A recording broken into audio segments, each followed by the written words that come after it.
If you are trying to avoid gluten and grains, what you're most likely going to miss is really good bread and really good pasta. At least that's the case for me. I love authentic Italian food, and you just can't beat fresh pasta in my book. But I would venture to say that for most of us, making your own pasta either seems too intimidating or it seems like too labor-intensive a process to take on.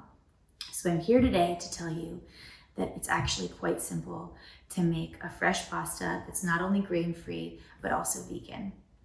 And what I have made is a fall version of gnocchi with a spin. Traditionally, gnocchi is made with wheat flour, white potatoes, and usually it has eggs in it to keep the dough together. But what I like to use is my favorite cassava flour and butternut squash. You've probably seen sweet potato gnocchi, and it's quite delicious. But I like to use butternut squash because it's not as dense and it has this lightness that alongside the texture of cassava flour gives you the perfect consistency for a gnocchi. It's a great dish to make with kids, whether you have your own or you have any in your life. It's actually a great fall activity because you can just make the dough together and you roll it out and slice up the logs of gnocchi, and you can put whatever design on top you want with a fork or whatever you have. You can cook it by either boiling it or pan frying it, and I highly recommend pan frying it because it gives it this great caramelized crust but keeps the soft center. And then I make a fried rosemary sauce to go over the top of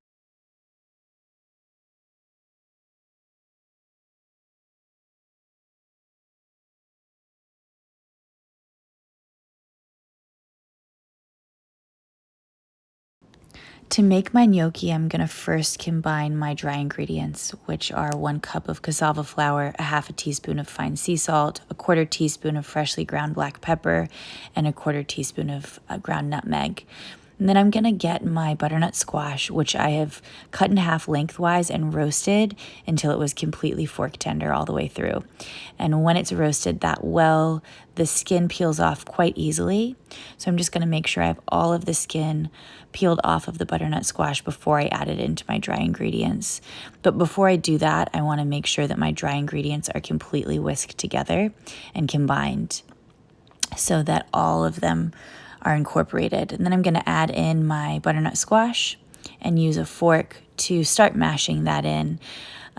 Shortly, I'm going to start using my hands to make sure that it really gets incorporated.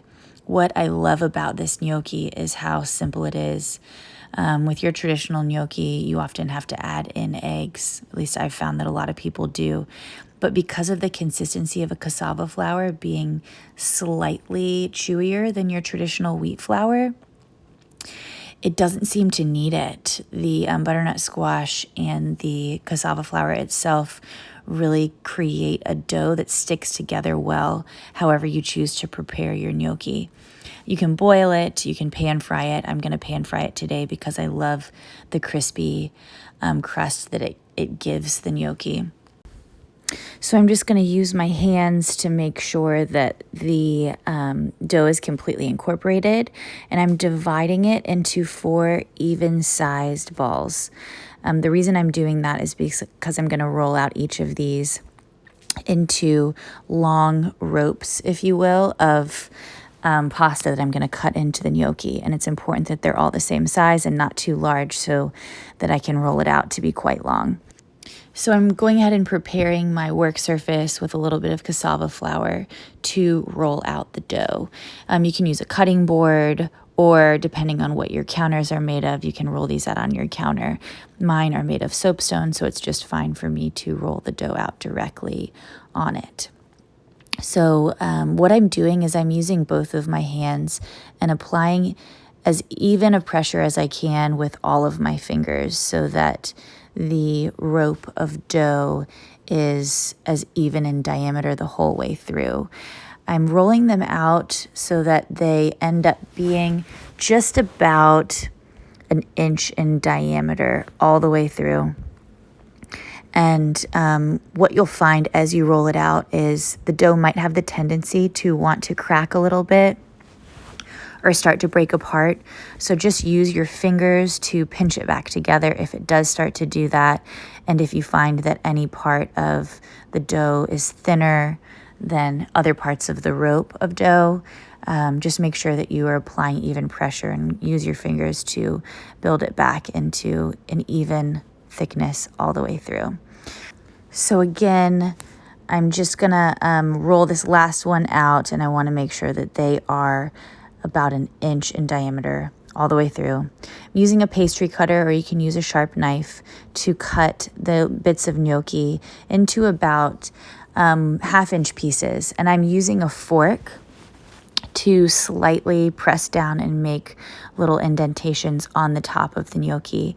The reason I do that is slightly decorative. It definitely looks prettier, but I've also found that it just tastes a little bit better. There's something about having those little grooves in the gnocchi that soak up the sauce, whatever sauce you put on it, whatever you're frying them in.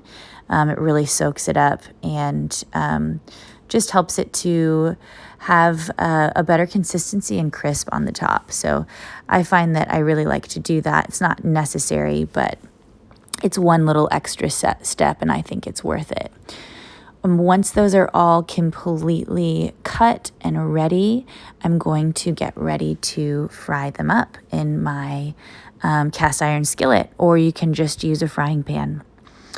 So I'm going to add in 2 tablespoons of avocado oil and 2 tablespoons of butter to my skillet that is over medium heat, and bring that to melt. I love to use salted butter in this instance, but I don't have salted butter right now, so I just added in a little bit of salt myself. If you prefer a vegan, completely vegan recipe, you can just use avocado oil or grapeseed oil and avoid the butter altogether. But if you can do butter, I'd recommend it. So I am going ahead and starting to fry my gnocchi. If you can have a big enough pan to do it all in one, go for it. I'm going to have to do mine in 2 batches. And while it fries on one side, I'm preparing my garlic. I just thinly sliced 2 cloves of garlic, and I am chopping up some fresh rosemary and setting that aside as well.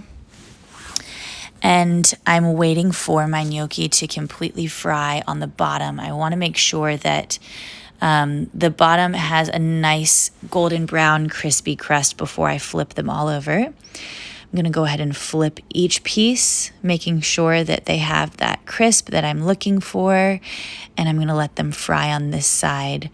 I would say, I've fast forwarded this video for you, but I would say that they take 3 to 5 minutes to make sure that they're fried on each side. And once they are done frying, I'm going to pull them out and get ready to fry my second batch and just set them aside. The sauce I'm going to make to go on top will just add that warmth back, any warmth that they lose in sitting out while we wait for the second batch.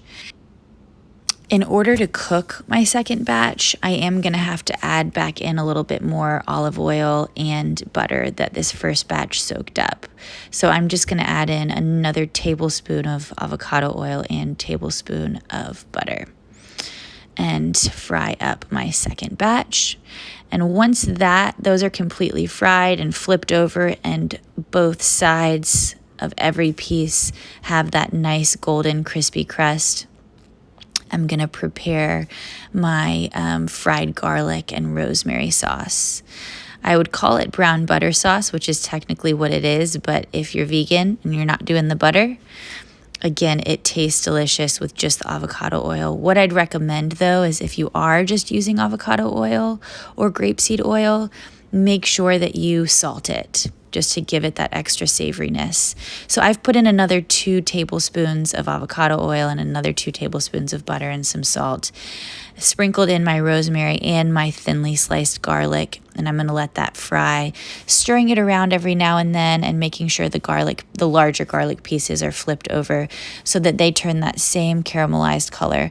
I want to watch it really closely so that my butter doesn't burn and my garlic doesn't burn, which is a pretty quick process. So I'm pouring that sauce over the top of my gnocchi. I love to top it with almond ricotta or sheet milk ricotta. It doesn't need it, but it really adds to it, and I hope you'll enjoy.